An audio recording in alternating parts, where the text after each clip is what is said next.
오늘은 진심은 모든 것에 통한다라는 제목으로 말씀을 나눕니다. 찬송가 463장을 보면 이러한 가사가 있습니다. 신자 되기 원합니다. 진심으로 진심으로. 신자 되기 원합니다. 진심으로. 진심으로 진심으로. 진심으로 산다라는 것, 그것은 성도의 삶에 굉장히 중요하고 두드러지는 특징입니다. 진심으로 산다라는 것. 오늘 본문 말씀은 다윗의 진심 어린 행동을 보여주고 있고, 그 진심 어린 행동이 어떠한 효과를 불러일으키는지 우리에게 잘 보여주고 있습니다. 첫째, 진심 어린 마음은 통한다라는 것입니다. 31절 말씀 보면 다윗이 요압과 및 자기와 함께 있는 모든 백성에게 이르되 너희는 옷을 찢고 굵은 배를 띠고 아베넬 앞에서 애도하라 하니라. 다윗이 사울을 따라가. 자, 다윗의 애통하는 모습이 나오죠. 옷을 찢고 굵은 배로 띠를 띄었다, 이렇게 말합니다. 자, 옷을 찢는다라는 것은 이스라엘에게 있어서 극심한 슬픔 아니면 극도의 분노를 표현하는 그러한 방법입니다. 그런데 베옷을 입었다라는 것은 지금 극심한 슬픔 가운데 있다, 이것을 보여주고 있습니다. 근데 중요한 게 다윗만 그렇게 한 게 아니에요. 자, 본문도 잘 보세요. 다윗이 요압과 및 자기와 함께 있는 모든 백성에게 이렇게 말하고 있습니다. 자기만 슬퍼한 게 아니라 모든 백성에게 너희도 다 옷을 찢고 너희도 다 굵은 배로 띠를 띄어라, 이렇게 말씀하고 있다는 것입니다. 이 말은 지금 이 아브넬의 죽음은 나 개인의 슬픔이 아니라 국가적인 차원의 슬픔이다. 온 국민의 슬픈 일이다. 이것을 지금 백성에게 말하고 있는 겁니다. 자, 그러면 생각을 해봐야죠.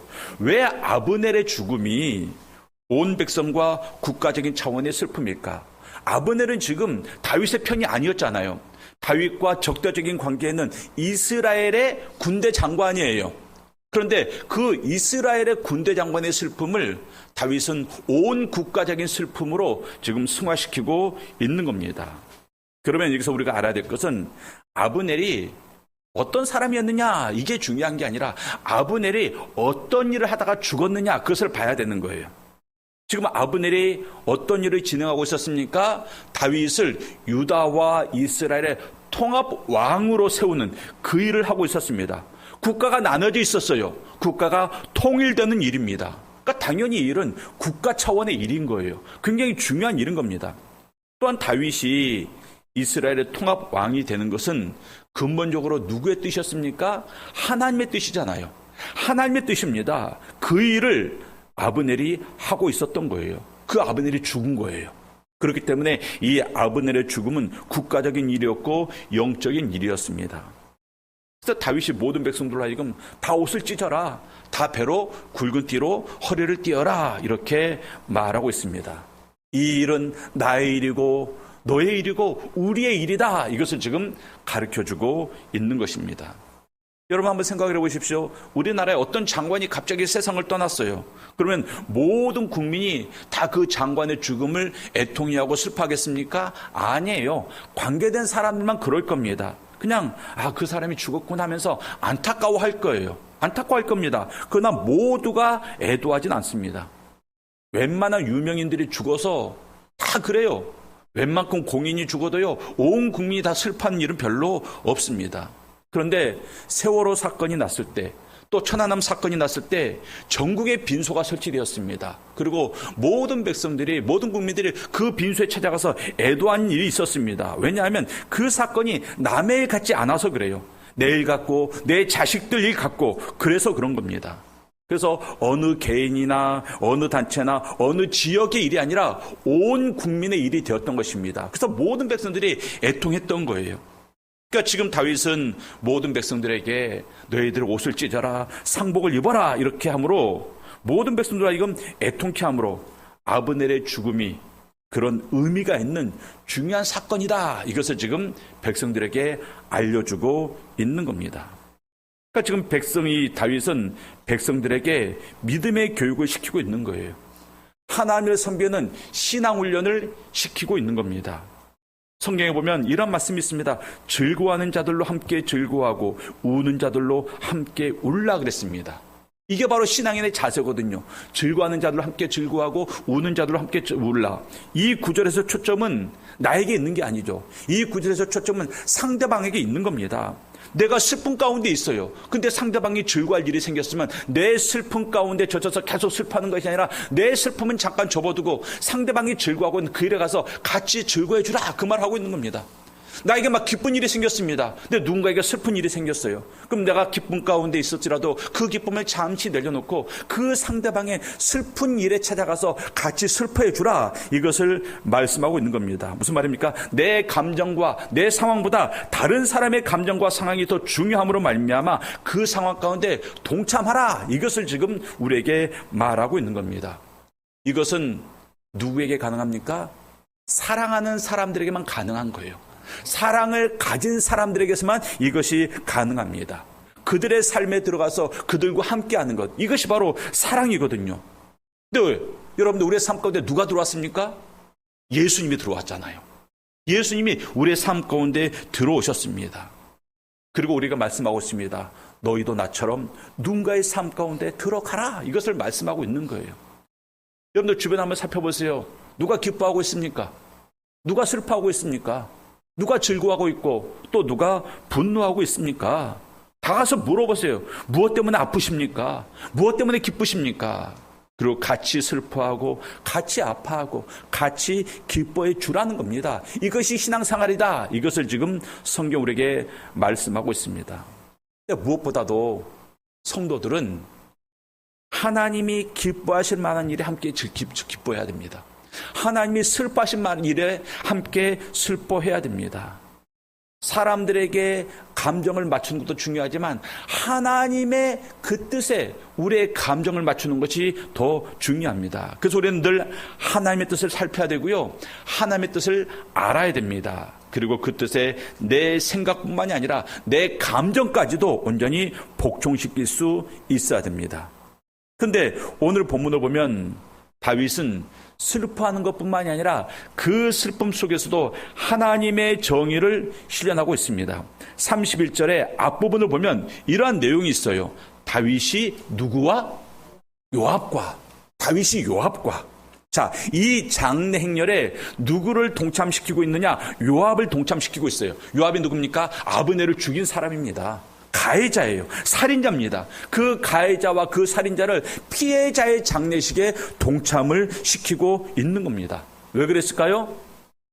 그 장례식을 통해서 요압으로 하여금 자신의 행위를 반성토록 하기 위해서, 봐라, 네가 어떤 짓을 저질렀는지 네 눈으로 직접 봐라. 내가 슬퍼하고 온 백성이 슬퍼하고 있다. 네가 얼마나 큰 잘못을 저질렀는지 보고 깨달아라, 반성해라, 회개하라. 이것을 지금 다윗이 요압에게 현장 학습을 통해서 교육시키고 있는 겁니다. 기회를 준 거예요. 기회를 준 겁니다. 요압이 누굽니까? 유다의 2인자예요. 2인자. 가장 큰 권력을 가진 사람입니다. 마지막에 보면 다윗도 요압의 눈치를 봤다고 말하고 있습니다. 그런 권력자입니다. 그런 권력자가 자기 아집에 물든 그런 권력자가 아니라 과거 전쟁 영웅으로서 다윗과 함께 했던 그런 국가 영웅으로 돌아갈 기회를 지금 다윗이 요압에게 주고 있는 거예요. 그럼 요압이 이 장례식에 참석하면서 진심으로 반성했을까요? 반성 안 했을까요? 여러분들 반성했다 한번 손 들어보세요. 반성 안 했다 손 들어보세요. 모르겠다 손 들어보세요. 뭐야? 아무도 손 안 들고. 신앙생활 그렇게 소극적으로 하면 안 됩니다, 여러분들. 요압이 반성했을까요? 안 했을까요? 안 했어요. 안 했어요. 나중에 똑같은 상황이 또 벌어지거든요. 그런데 그때도 요압이 아브넬의 뒤를 이어서 이스라엘의 군대 장관이던 아마사를 또 죽여버리고 맙니다. 요압이 똑같은 일을 벌여요. 그러니까 지금 보고도 알지 못하고 듣고도 깨닫지 못하고 회개치 못했던 것입니다. 하나님의 뜻이 어디에 있든지 국가의 유익이 어디에 있든지 상관없이 내 감정이 더 중요하다. 내 뜻을 이루는 것이 더 중요하다. 이렇게 살고 있는 겁니다. 그래서 요압의 마지막이 어떻게 됩니까? 결국 솔로몬 왕에 의해서 처형을 당하게 됩니다. 그게 바로 요압의 마지막 모습입니다. 하나님께서는 하나님의 정의를 이루시기 전에 반드시 우리에게 기회를 주세요. 그 기회를 놓치지 마십시오. 그 기회를 붙잡으면 살고 그 기회를 놓치면 죽게 됩니다. 요압은 다윗왕을 통하여, 이 다윗왕을 통하여서 주어진 기회를 붙잡지 못했습니다.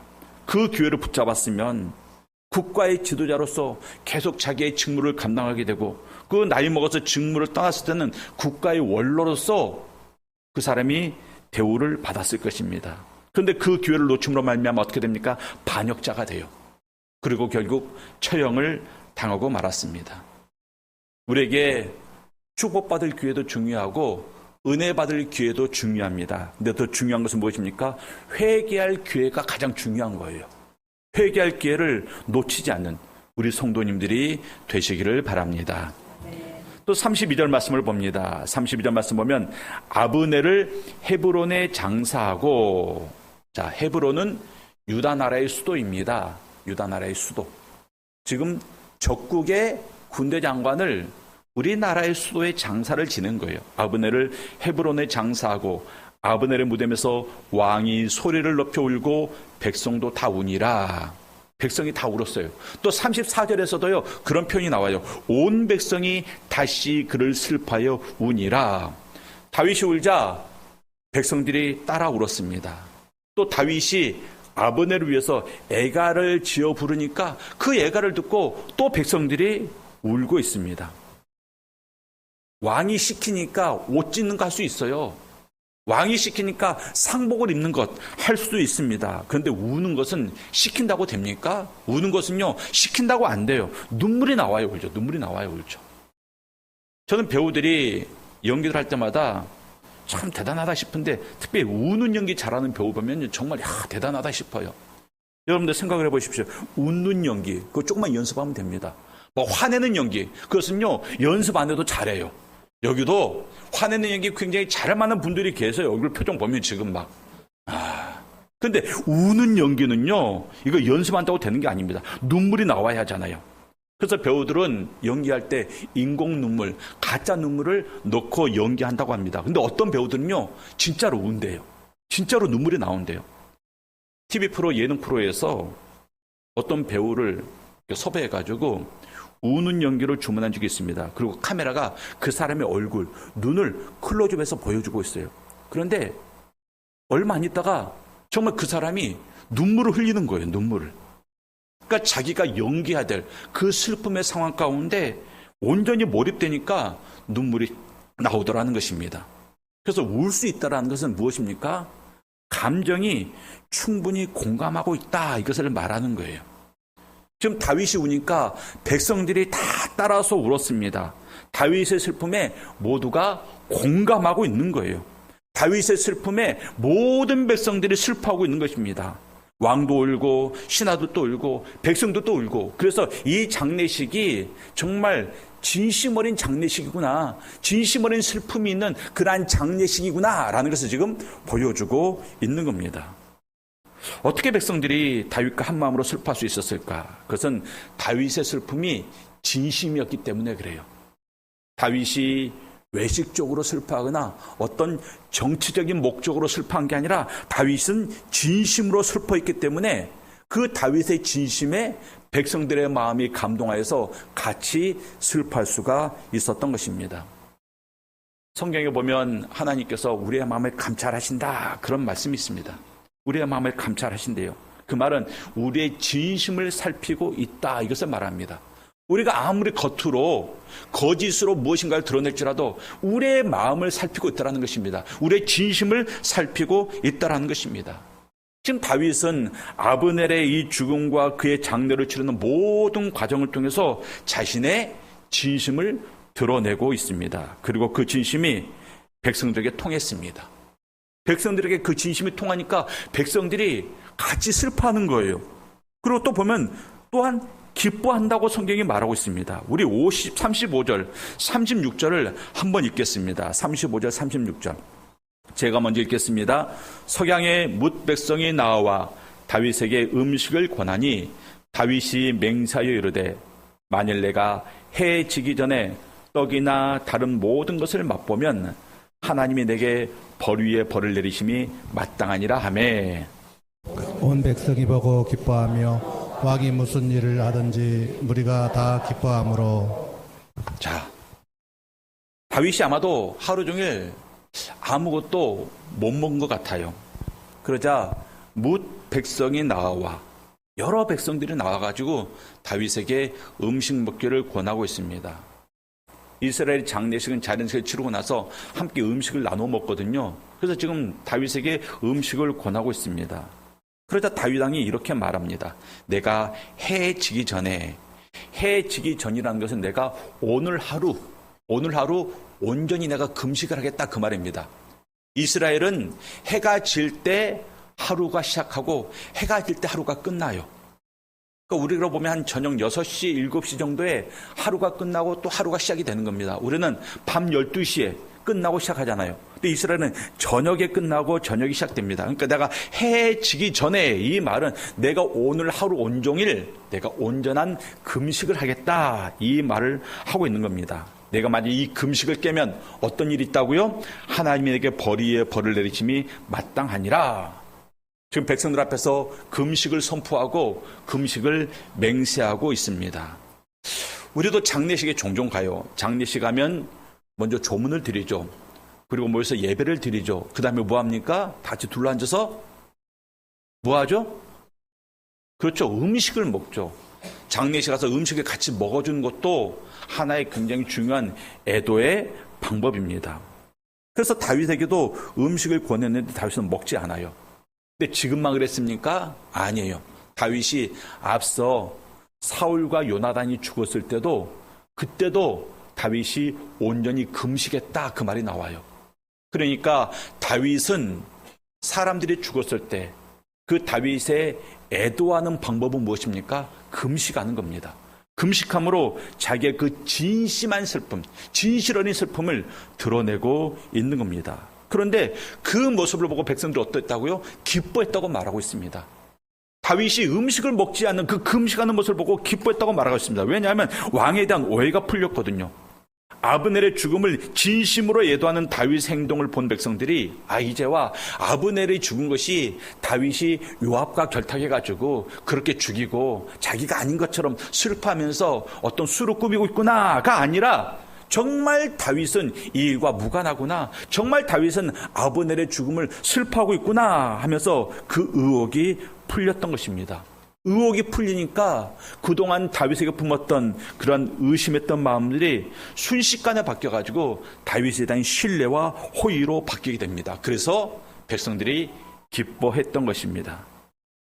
다윗의 이러한 진실된 마음, 다윗의 이러한 진실된 행함은 나라가 분열될 수도 있었고 당장 이스라엘과 유다가 전쟁을 벌일 수도 있었던 그러한 위기를 극복하고 모든 백성들의 마음을 움직이고 있었던 것입니다. 다윗의 슬픔은 외식도 아니고 정치적인 제스처도 아니었습니다. 진심이었습니다. 근데 다윗이 왜 이처럼 진심으로 슬퍼할 수 있었는가? 그것은 다윗의 마음이 하나님을 향해 있었기 때문에 그래요. 하나님을 향해 있었기 때문에, 하나님의 섭리를 바라보았기 때문에 그래요. 이 되어지는 모든 상황들을 통한 하나님의 일하심을 다윗이 바라보고 있었기 때문에 다윗은 진심으로 행할 수가 있었던 것입니다. 우리 성도님들, 진심이 뭘까요? 거짓이 없는 마음이 진심입니까? 거짓이 없는 마음이 진심이다. 아니에요. 진심이란 하나님의 마음과 내 마음이 통하는 게 진심입니다. 진리 되신 하나님의 마음과 내 마음이 통하는 것, 이게 진심이에요. 거짓이 없는 게 진심이 아니라. 예를 들어서 도둑이 나는 저 물건이 진심으로 갖고 싶었습니다. 난 저 물건을 진심으로 훔치고 싶었습니다. 그래서 훔쳤어요. 그럼 그 진심이 의미가 있습니까? 그 진심이 가치가 있습니까? 아니잖아요. 난 저 사람을 진심으로 죽이고 싶었습니다. 그래서 죽였습니다. 그럼 그 살인마를 보고 저 살인마는 정말 진심 어린 사람이구나 이렇게 인정해 줍니까? 아니에요.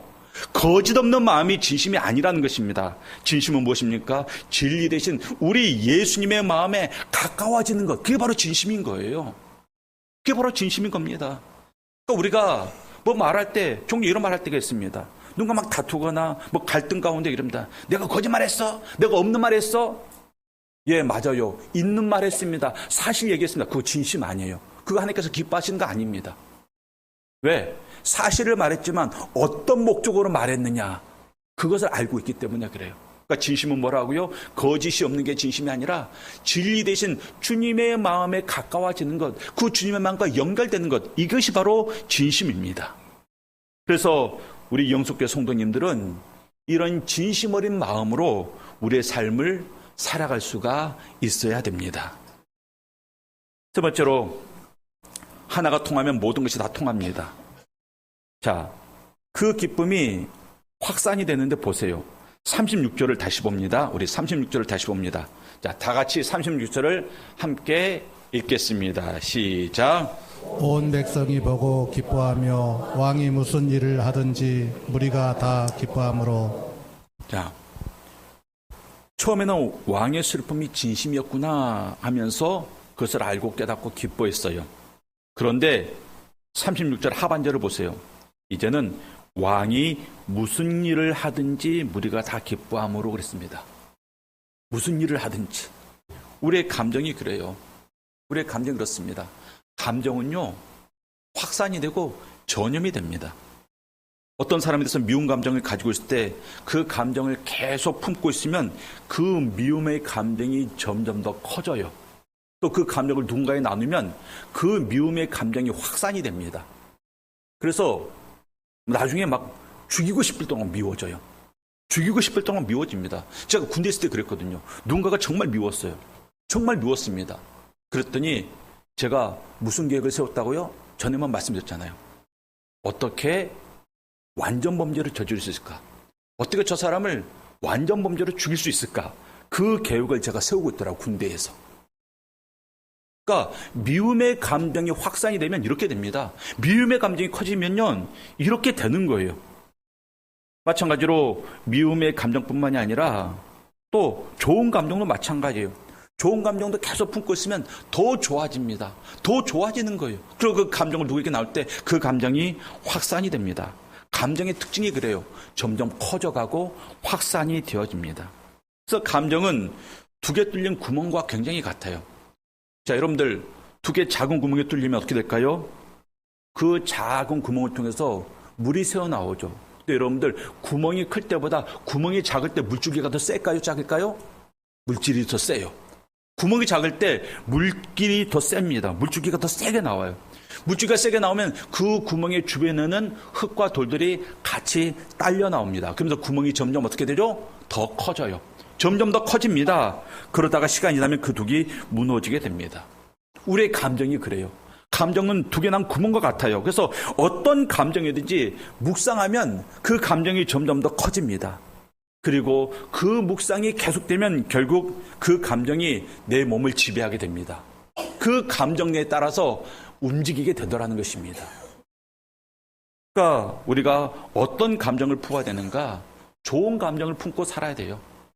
다윗은 진심으로 슬퍼했습니다.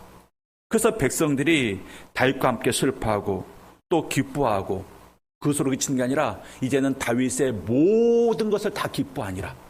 다윗이 장래기에서 보였던 그 모습뿐만 아니라 다윗의 그 다른 모습들도 다 기뻐하니라 좋아 보였다라는 것입니다. 기쁨의 감정이 확산이 된 것입니다. 무엇을 통해서? 다윗의 진심 어린 그 마음을 통해서. 우리 성도들은 진심으로 행해야 되는 거예요. 진심으로. 여러분들 무조건 좋은 모습만 보이려고 하지 마십시오. 진실된 모습을 보여줘야 됩니다. 때로는 부족한 모습도 보이고요.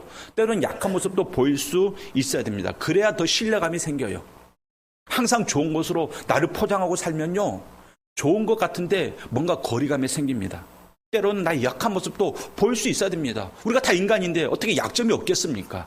약점을 솔직히 시인할 수 있어야 돼요. 드러낼 수 있어야 돼요. 그리고 내 약점이 이것입니다. 나를 위해서 기도해 주십시오. 이런 모습이 보여야 됩니다. 사람들 앞에서 자기의 약점을 안 보이는 사람들은 하나님 앞에서도 자기의 약점을 숨기려고 해요. 그래서 하나님 앞에서도 진실된 모습으로 서지 못합니다. 그러니까 우리가 자꾸 진실되기 위해서 노력을 해야 됩니다.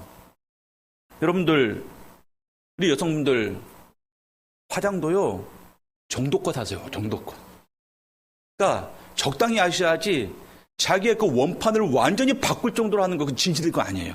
그거 옳지 않습니다. 자, 여러분들 보십시오. 지금 여러분들이 제 얼굴을 보는 것과 화면에서 보는 것과 제 얼굴 색깔이 다르죠. 화면에서 보는 거 훨씬 더 하얗죠. 저는 몰랐어요. 저는 안 보이니까 비교 안 되니까 누군가 뒤에서 사진을 찍어서 보여주더라고요. 제 원모습과 이게 화면에 보이는 모습. 화면에 보이는 모습 훨씬 더 하얗고 좋아요. 제가 그 뒤로 얼굴에 비비크림을 안 바릅니다. 왜? 진실된 모습을 보여야 되니까. 얼굴이 좀 검으면 어때요? 사다 보면 검해질 수 있는 거지. 그래도 속살은 굉장히 하얗거든요, 제가. 예? 그러니까 진실된 모습을 보여야 됩니다. 작은 것에서부터 우리의 진심이 통하는 그러한 삶을 살아야 됩니다. 그래서 진심이 통하면 커다란 불신의 뚝이 무너집니다. 진심은 아무리 작아도 큰 능력입니다.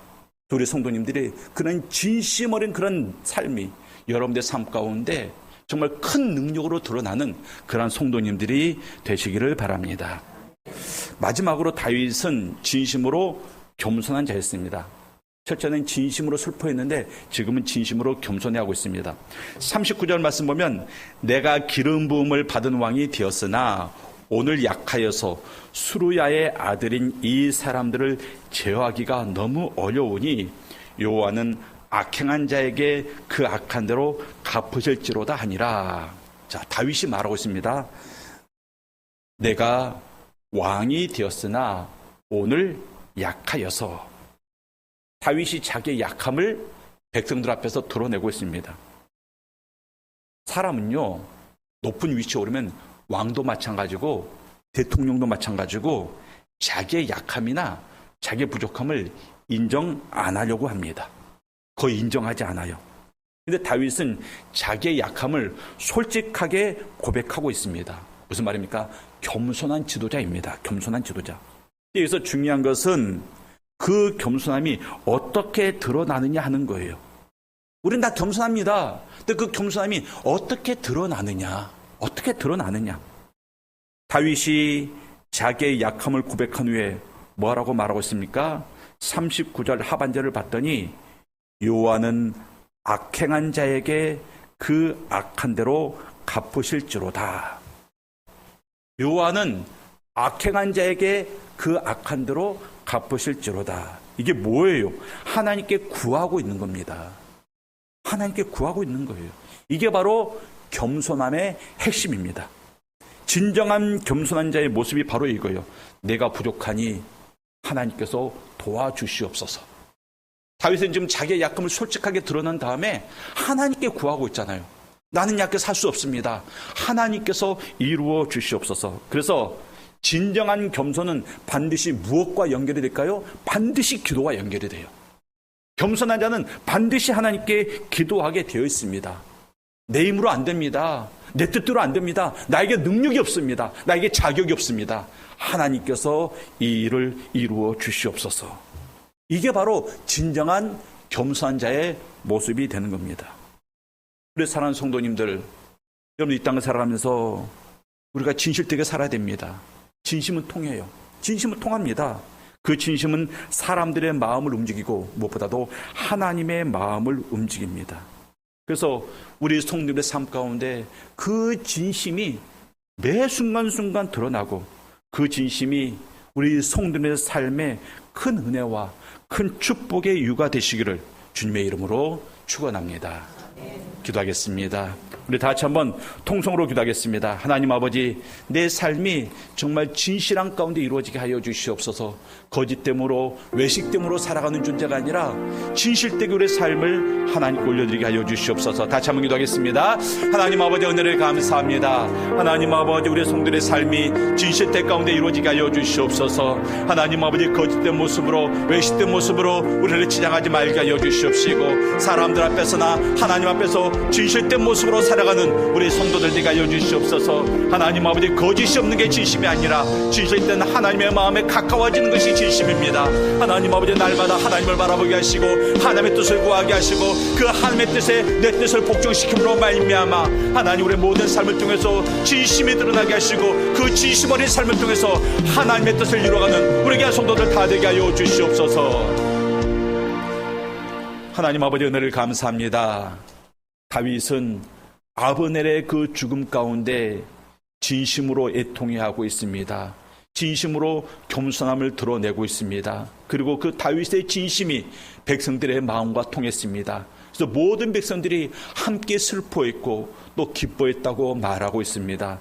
하나님 아버지, 우리 사랑하는 성도님들 어디에 있든지 그 진심 어린 마음으로 하나님 앞에 서게 하시고 그 진실된 마음으로 사랑과의 관계를 만들어가게 하여 주시옵소서. 그리고 그 진심 가운데 하나님의 역사하심이 얼마나 놀랍도록 이루어지는지 체험하는 복된 성도들 다 되게 하여 주시옵소서.